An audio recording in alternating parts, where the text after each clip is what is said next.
আসসালামু আলাইকুম। একটা নতুন ভিডিওতে তোমাদেরকে স্বাগতম। আজকে চিকেন কষা করব।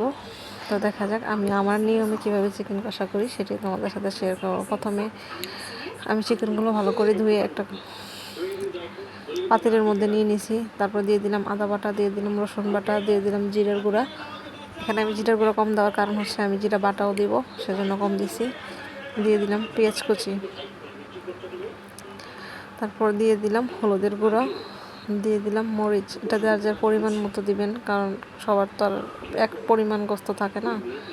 তো যার গোস্তের পরিমাণ যতটুকু সে ততটুকু দিয়ে দিবেন। দিয়ে দিলাম স্বাদ মতো লবণ, দিয়ে দিলাম তেল,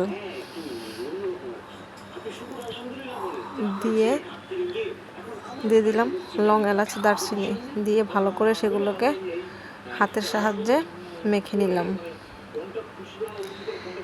মেখে নিয়ে আমি কিছুক্ষণ রেখে দিব সেটা ম্যারিনেট করে, কারণ কিছুক্ষণ রেখে দিলে সেটা হয় মানে গোস্তের ভিতরে মশলাটা ঢুকে আর কি, সেজন্য ম্যারিনেট করে কিছুক্ষণ রেখে দিলাম। তারপরে দিয়ে দিলাম চুলাতে বসিয়ে ভালো করে কিছুক্ষণ কষিয়ে দিয়ে দিলাম একটা টমেটো। টমেটোটা দেওয়ার কারণ হচ্ছে এটাই যে টমেটোর জন্য আর কি তরকারির কালারটাও খুব সুন্দর আসে আর তরকারিটাও একটু ঘন হয় আর কি, সেজন্য আর কি দিয়ে দিলাম টমেটো।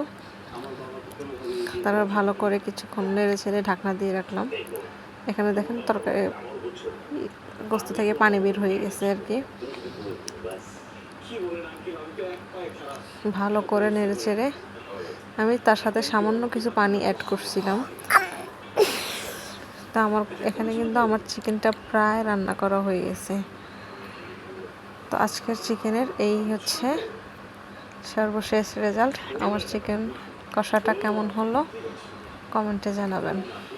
ভালো লাগলে একটা লাইক দিয়ে সাবস্ক্রাইব করে দিবেন চ্যানেলটা।